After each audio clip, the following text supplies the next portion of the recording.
Okay, so today I'm going to be reviewing Super Punchout. However, I think to do the review justice, I have to go into the history of the Punch-Out series. Now, the original Punch-Out was a boxing arcade game by Nintendo, originally released late in 1983. It also had an arcade sequel known as Super Punchout, and a spin-off to the series titled Arm Wrestling. In the original arcade game, you played a boxer who didn't have a name but appeared on the screen as a wire frame. But you'd meet characters who would later become part of sort of Punch-Out history, like Glass Joe, Piston Hurricane, Bold Bull, Mr. Sandman. Basically, the whole idea of it was that you had to win the boxing matches by punching, dodging and blocking. Now, the characters who you were fighting against would give little hints away. They'd move their eyes, which meant they were about to strike or they were about to do something. It was a nice little game. Something that made the game quite unusual is that it had two video monitors on it, one on top of the other. The upper monitor basically showed your fighter, who you were against, which round you were in, what your score was, how much time was left in the round. Basically, the game's got an interesting history in that it only came around because Nintendo had an excessive number of video monitors, which they kind of stockpiled after the success of Donkey Kong. They based the purchasing of these on an estimate for the demand of arcade machines. Basically, the game's producer was given free rein to do what he wanted, apparently, and what he chose to do was to use them for this boxing game. I only ever actually had the pleasure of playing the arcade version, maybe a couple of times. I remember playing it at the seaside once. But if you ever get the chance, you really should give it a go. It's a great game. Also, apparently Nintendo have released it as a download on the Switch, which I haven't got around to trying yet, but, you know, I think that's a great idea. And so we went from the arcade Punch-Out games to Punch-Out on the NES. Or to give it its full original title, Mike Tyson's Punch-Out. Obviously the NES wasn't as powerful as the arcade hardware, so it was realised a direct port of the original Punch-Out wouldn't be possible. Instead they decided to make some alterations. As you can see, the playable boxer is no longer wire-framed or transparent. Instead, they made him a little tiny guy, so that you could see the other players sort of hulking over him. There was more of a rough plot added to the game, animated cutscenes, and a password system for saving progress.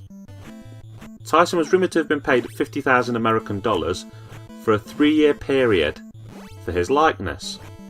This was something as a risk because this was done before Tyson had even won the World Boxing Council Heavyweight Championship. But it's one that I think paid off. So now the boxer you play has a name. His name is Little Mac. And the story is that he is fighting his way up through the ranks of the World Video Boxing Association. And basically, after facing a whole bunch of opponents, you'll get to face Mike Tyson, who was the then World Heavyweight Champion. This was changed in later versions to you getting to fight a boxer called Mr. Dream. Now you can notice that there's a heart counter on the screen, which decreases upon being hit, upon blocking a punch or throwing a punch. When the counter decreases to 0, Little Mac temporarily turns pink and is exhausted, and it leaves him unable to attack, but he can still dodge, duck and block. And at this point you can regain some hearts and your normal colour will resume if you avoid the opponent's punches. The ways to end a bout is you can end a bout by a knockout if a fighter is unable to get up after 10 seconds, or by technical knockout, and this is if a fighter is knocked over 3 times in one round. Or you can win by decision. In order to win by decision, you've got to have higher than a certain point total by punching the opponent and or knocking him down, and the needed total varies from one fight to the next. However, some fights can't be won in this manner and you'll automatically lose. If you lose, then you'll have a chance to have a rematch. However, if you lose a second time, or if you lose a title bout, you'll fall in the rankings, 1 place for the minor or major circuits and 2 places for the world circuit. A third loss, not necessarily a consecutive one, or a loss in the dream fight ends the game. After Nintendo lost their license to use Mike Tyson, the game was re-released with the aforementioned Mr. Dream. And despite the fact that this run of carts was rather small really, this is the version which is on all Virtual Console releases. It's on the NES Classic, it was playable on the GameCube Animal Crossing. The game was well received by critics, And there's a lot of things I like about it, some of which didn't make it into future versions. I like the fact that Mario's the referee. I think that's really interesting. Just because I'm a fan of nice little cameos like that. I like the fact that Doc Lewis, his trainer, talks to him in between rounds, and you get the scenes of him riding on his bike. It's just really good, and some of that stuff I wish had stayed around for Super Punchout, which is the game I'll be reviewing. But all in all, you know, I think there's a lot of NES games that if you go back to and try and play them now, they just don't cut the mustard. But Punch-Out is still a game that I will happily play. I'll happily play it again and again now. It's one of the games on the NES that I can just really go back to without any worries and really enjoy. It's a credit to its developers.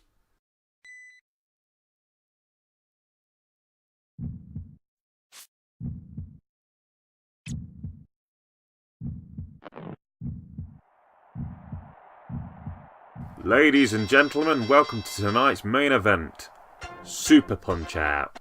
Now, for me, the name's perfect, because just like Super Mario World was advertised by Nintendo as being a little bit more, a little bit faster, a little bit better, that's exactly what this is. This is the NES Punch-Out with that super pushed into it. In this case, it's got upgraded graphics, a better soundtrack. Yeah, there's kind of a little bit of the 90s cool attitude slipped into it.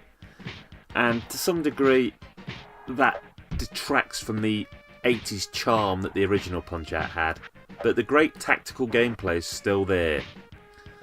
You play the game in the exact same way. You try your luck against a boxer, you watch his moves, you watch the kind of way he reacts to what you do, and you find his weak spot. And once you've found his weak spot, you use that knowledge to pummel him into the dirt. Yeah, he might beat you the first time. He might even beat you another time. But you're going to find his weak spot. You're going to find some tactics that work. And then you're going to go at him. Every go, you're going to get a little bit better.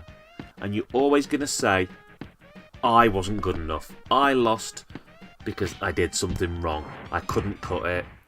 My tactics were wrong. I wasn't fast enough with the buttons. You'll always blame yourself and not the machine, and that is the hallmark of a brilliant game.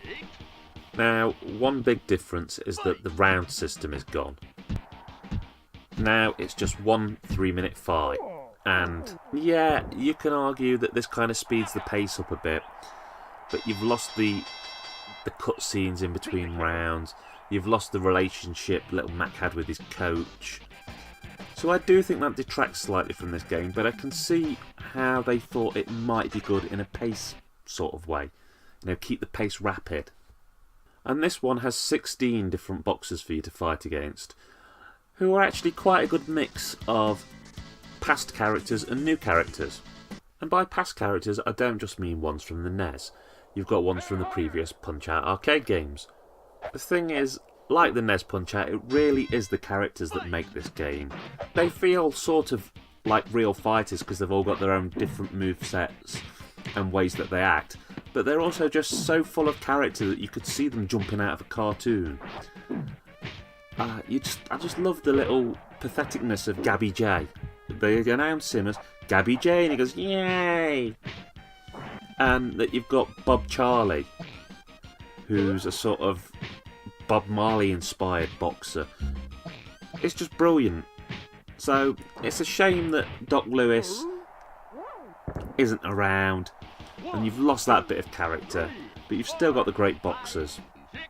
And to me, this game will never get old. Because yeah, it's 2D, but it's crisp, wonderful 2D. The NES version plays amazing, but it does look old now. This is like a cartoon sheened perfection, which I'm not saying they can't better, because obviously there's been a Wii Punch-Out, but it hasn't aged in quite the same way. And you would think, only having so many boxers to fight against, that you'd soon finish this game and put it down, but no, because it's challenging, it'll take you a while. But there's also a very good sort of score attack side to it, because you're always convinced that you could knock down a certain boxer even faster. And if you start comparing your scores with your friends, then, you know, sky's the limit. You could be playing this forever. I don't think this game tends to be remembered as fondly as the NES version, but maybe that's because there's more great games on the SNES in a way. I think, you know, when people make a top 10 list of NES games, Punch-Out's kind of quite a cert on there. Super Punch-Out won't make it onto some people's list of SNES top greats because there was just so many darn greats on the machine. But if you've not played Super Punch-Out, I highly recommend you play it. I highly recommend you play the NES one, and that you play the arcade one if you can. And it's strange, you know, that Punch-Out missed the N64. Punch-Out also missed the GameCube. There was no Game Boy Punch-Out. There was no Game Boy Color or Game Boy Advance Punch-Out. In fact, there's a game on the Game Boy Advance that's sort of a Punch-Out rip-off. But that's a story for another day. It took until the Wii for Punch-Out to come back. That's how long it took till Nintendo thought it should come around again. And it hasn't been seen since. Other than on download services, there hasn't been a Wii U Punch-Out or a Switch Punch-Out. I would say that I was worried about Punch-Out, seeing as, you know, we haven't seen it in so long, since the Wii version. But let's look at things in a different way. After Super Punch-Out, I was like, yeah, N64, gotta be a Punch-Out, gotta be a Punch-Out. GameCube, I was, oh, gotta be a Punch-Out, gotta be a Punch-Out. When the Wii had come out, I was like, nah, they've had the Wii boxing on Wii Sports. They've tried this, that and the other. They've obviously got no interest in Punch-Out. And then this trailer just seemed to land from nowhere. And not only was it the announcement of a new Punch-Out game, but the trailer clearly showed that they knew what made Punch-Out Punch-Out. It was almost like the perfect blend of NES and SNES Punch-Out. They were referencing Doc Lewis, but it had the updated sort of graphics, and it just looked like it was going to be absolute updated blended Punch-Out perfection. And in total honesty, when it came out, it was. It was a fabulous game, and not only did I rush out to buy it, it made me play the other Punch-Out games again. I'm not going to full review this, because it's obviously this video is a review of the SNES one. But if you own a Wii, and you don't own Punch-Out, or you own a Wii U, because that plays Wii games, get yourself Punch-Out. Download the NES and SNES one if you can, and buy the Wii one, and play the heck out of them. Some people think that with Nintendo having brought out ARMS, that's a nail in the coffin for Punch-Out because they've got a new sort of boxing title. But if you play ARMS, it isn't a boxing title. Not strictly speaking anyway. And I think there's still room for Punch-Out to make a return. Because as Doc Lewis says, it's like a yo-yo. It goes down, it comes up, it goes down, it comes up, and sometimes you've got to walk the dog. Nintendo, bring back Punch-Out. Bring back Little Mac swinging from the corner, Doc Lewis behind him, the theme music, the passion, the gameplay, bring it all back. I hope you've enjoyed this video. I hope to do another video on Punch-Out in the future, talking about some of the rip-offs and also some Punch-Out mods. One in particular that sort of makes a sequel to the NES version, which is very interesting. But anyway, that's it for this video. Thank you very much for watching, and keep on gaming!